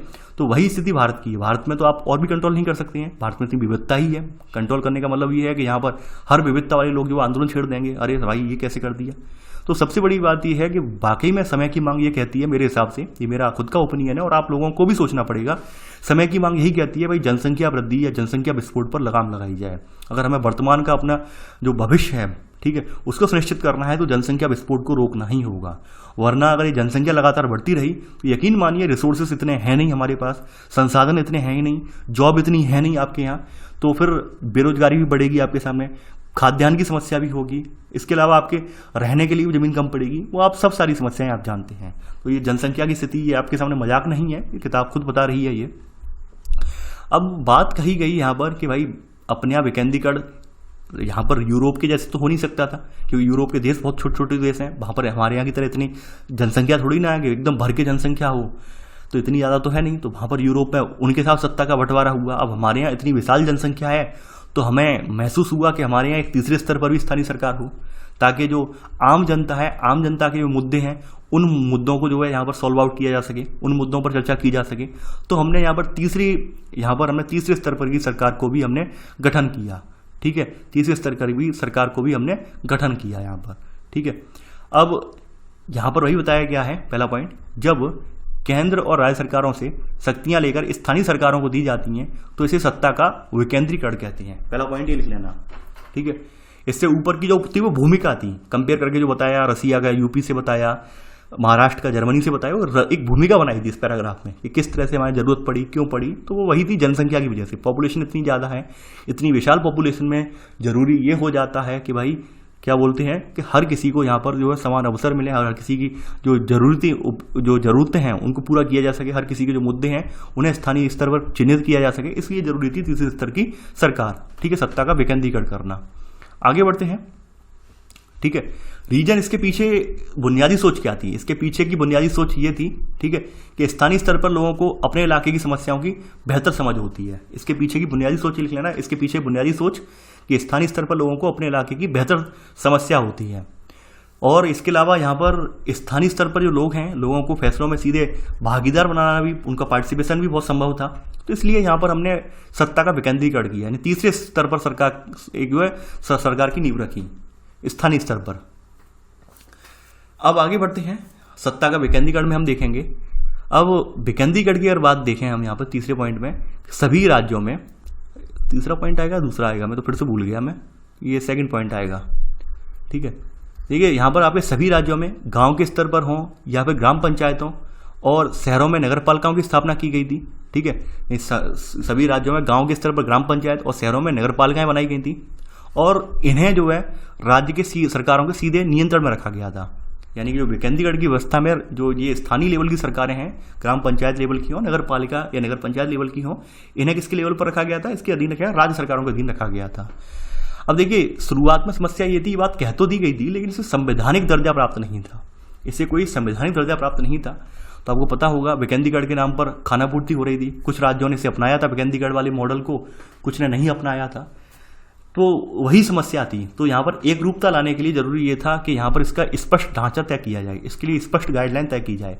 जैसे करके हमारे यहाँ 73वां और 74वां संविधान संशोधन हुआ, सब आप जानते होंगे, मुझसे ज़्यादा आप विद्वान हैं, अच्छे से जानते होंगे। तो इन संशोधनों के जरिए हमारे यहाँ जो है जो आपकी ग्राम पंचायत या फिर नगर पालिकाएं, इनके प्रशासन की नींव रखी गई। ठीक है, यहाँ पर अगला पॉइंट आप लिख लेना इसी में, या फिर थर्ड में ही सेकंड सब पॉइंट लिख लेना कि वास्तविक विकेंद्रीकरण की दिशा में बड़ा कदम 1992 में उठाया गया। ठीक है, और संविधान में संशोधन करके लोकतांत्रिक शासन व्यवस्था के तीसरे स्तर को ऐसे शक्तिशाली बनाया गया। ठीक है, यानी 73वां 74वां संविधान संशोधन ब्रैकेट में लिख लेना। ठीक है, अब क्या है, अब स्थिति क्या है? अब स्थिति हम देख लेते हैं थर्ड पॉइंट में। अब यहाँ पर बताया गया है, अब स्थानीय स्वशासन निकायों के नियमित रूप से चुनाव संवैधानिक बाध्यता है, यानी हर 5 साल में चुनाव होंगे इनके, संविधान में प्रदत्त है। पहले क्या था, संविधान में चुनाव होते थे या नहीं भी होते थे। दूसरी बात यहाँ पर रखी गई है, संवैधानिक नियमों के अकॉर्डिंग जो निर्वाचित स्वशासी निकाय हैं, ठीक है, तो वहाँ पर SC ST OBC के लिए सीटें रिजर्व होंगी। ठीक है, ये लिखना, निर्वाचित स्वशासी निकायों के सदस्यों के लिए और पदाधिकारियों के पदों में SC ST और OBC के लिए सीटें आरक्षित होंगी। इसके अलावा कम से कम यहाँ पर 1/3 सीटें इनमें महिलाओं के लिए रिजर्व की गई हैं। ठीक है, ये आप लिख लेना यहाँ पे सेकंड सब पॉइंट, सेकंड थर्ड का। आगे बढ़ते हैं। अब देखिए यहाँ पर इनके लिए, यानी ग्राम पंचायत लेवल पर हो या फिर नगर पालिका लेवल पर हो, तो हर राज्य में ग्राम पंचायत या राज्य नगर पालिका के चुनाव करवाने के लिए राज्य चुनाव आयोग के नामक संस्था का गठन किया जाएगा। ठीक है, संस्था का गठन किया जाएगा। ये बात कही गई थी आपके संविधान संशोधन के 73 और 74 में संविधान संशोधन के जरिए। ठीक है, इसके अलावा यहाँ पे चौथी बात यहाँ पे कही गई कि भाई ये जो संस्थाएं विस्थापित की जा रही हैं स्थानीय स्तर पर, इन्हें राज्य सरकार अपने राजस्व में से, अपने कर उगाही में से अधिकारों का कुछ हिस्सा इन्हें स्वशासी निकायों को भी देना पड़ेगा, ताकि इनके जो दैनंदिन के काम हैं, यानी पर डे के जो काम काज है, उनका नियमन हो सके। तो ये कुछ बातें तीसरे स्तर की सरकार के लिए कही गई थी सत्ता के विकेंद्रीकरण के रूप में।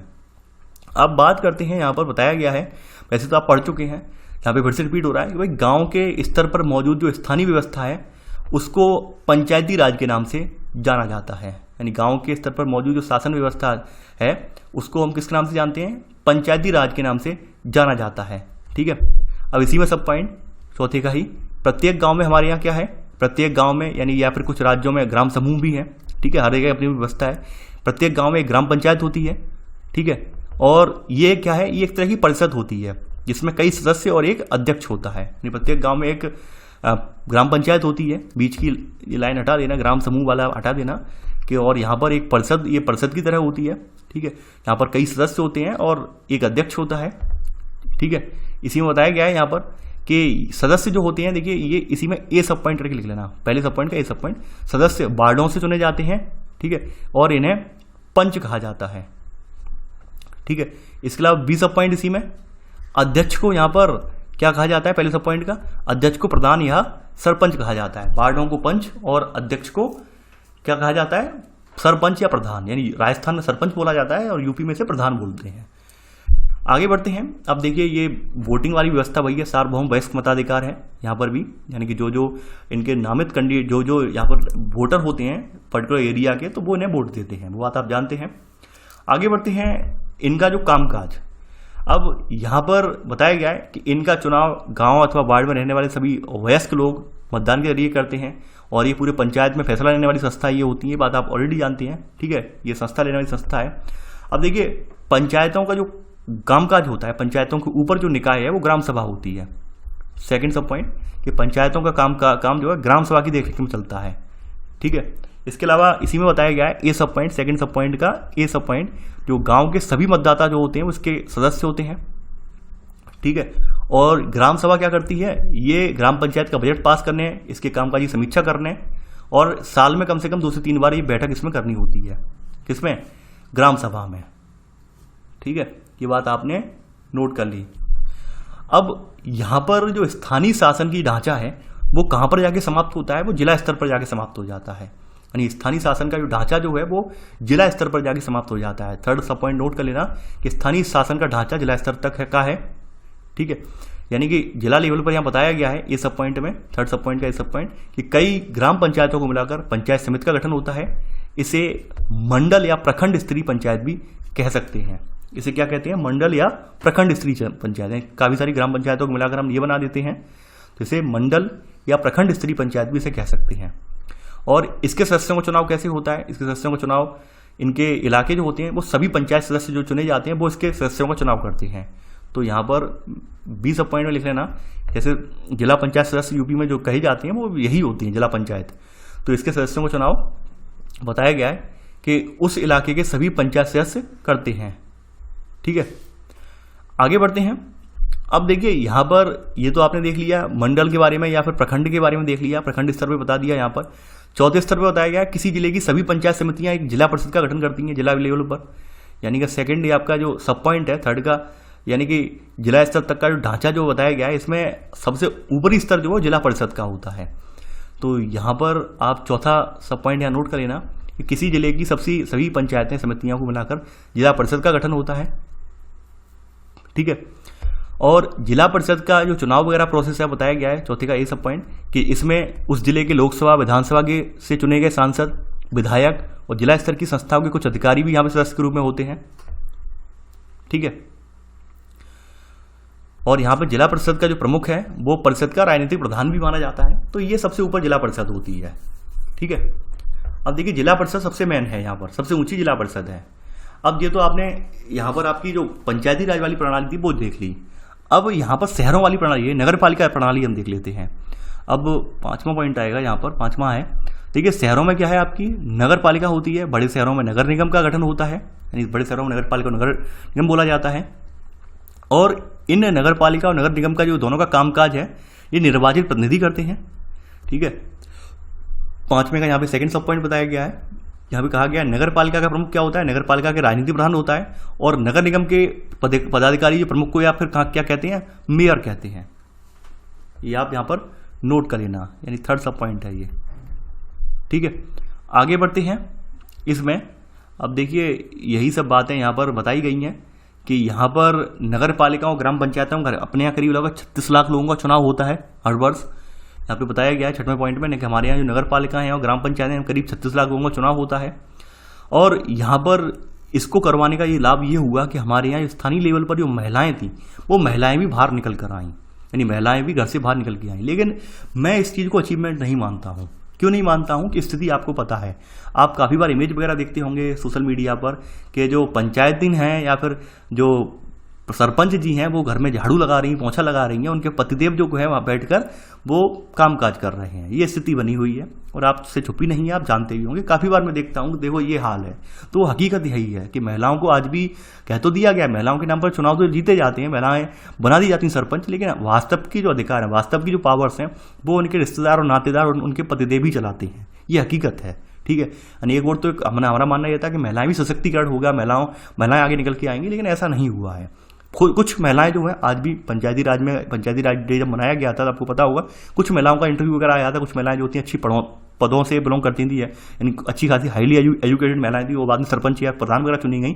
तो आपने देखा भी होगा उनके बारे में, तो वो अपवाद स्वरूप हैं। यानी भारत के इतने बड़े मॉडल पर में अगर 4-6 ऐसे पढ़े लिखी महिलाएं निकल आए वो एक अपवाद है। लेकिन ज़्यादातर मोस्टली कंडीशन यही होती है, महिलाएं जो होती हैं वो साइड में कर दी जाती हैं और उनके जो रिश्तेदार या उनके पतिदेव होते हैं वही जो है माँ के कामकाज देखते हैं। तो ऐसे में फिर वही सवाल उठता है, भाई फिर मतलब क्या हुआ महिला सशक्तिकरण का। काफ़ी बार ये बातों को लेकर बहस भी उठी है, काफ़ी बार आर्टिकल भी आते हैं अखबारों में और वो सब आपने देखी भी होंगे, ठीक है। अब यहाँ पर वही बात कही गई है। पहली बात तो यहाँ पर इसमें खामी क्या है, यहाँ पर खामी यहाँ पे बताई गई है। खामी ये बताई गई है कि ग्राम सभाओं की बैठकें नियमित रूप से नहीं होती हैं। बात सबसे बड़ी प्रॉब्लम ये है, ये नियमित रूप से नहीं होती हैं। क्योंकि नियमित रूप से ना होने का रीजन ये है कि वहाँ पर ग्राम स्तर पर मजदूर वर्ग ज़्यादा सक्रिय होता है, क्योंकि मजदूर वर्ग के पास और भी बहुत सारे काम होते हैं, उसकी अपनी आजीविका चलानी होती है। तो ऐसे में वो इन सब जो राजनीतिक पहलू हैं, राजनीतिक चोचलों से दूर रहने की कोशिश करता है। तो ऐसे में जो नियमित बैठकों में डिसीजन लेने का, ये सब बातें केवल व्यवहार में इम्प्लीमेंट हो ही नहीं पाती हैं। दूसरी बात यह है कि जो पंचायती राज प्रणाली जो है वो आपकी, या नगर निगम प्रणाली जो है वो राज्यों के अधीन रखी गई है। राज्य सरकारें उनके नियमों को डिसाइड करती हैं। राज्यों की जो विधानसभा जो है वो नियमों को गाइडलाइन तैयार करती हैं, उनमें फेरबदल कर सकती हैं।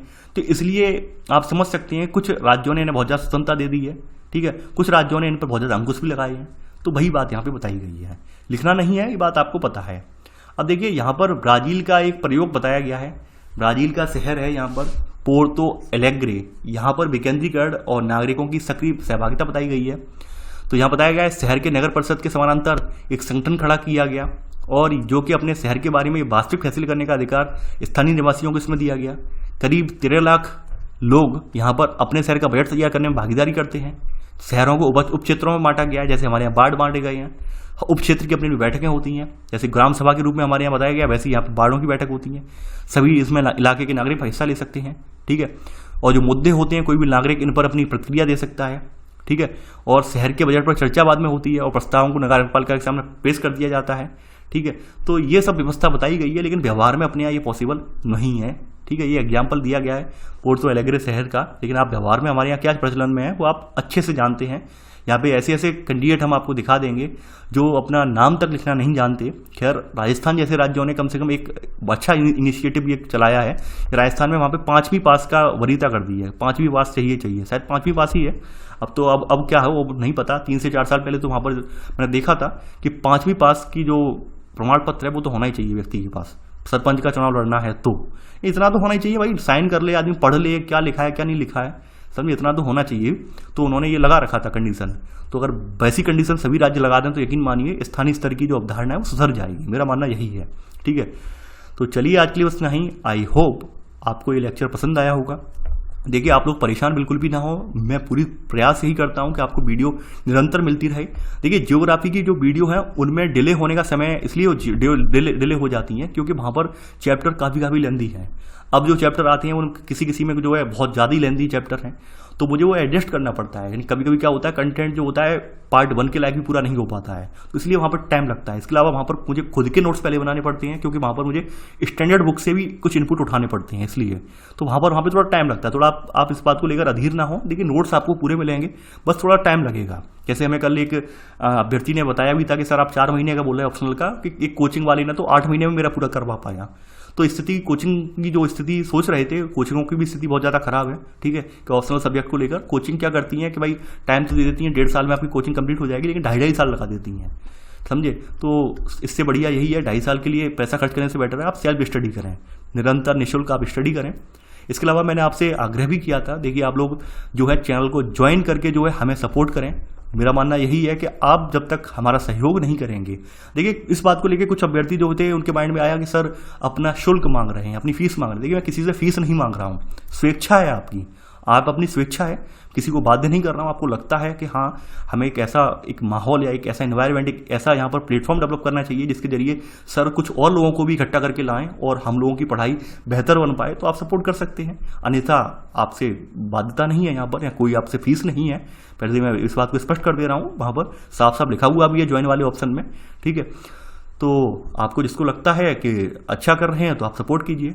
तो चलिए आज के लिए बस इतना ही। Thanks for watching. जय हिंद।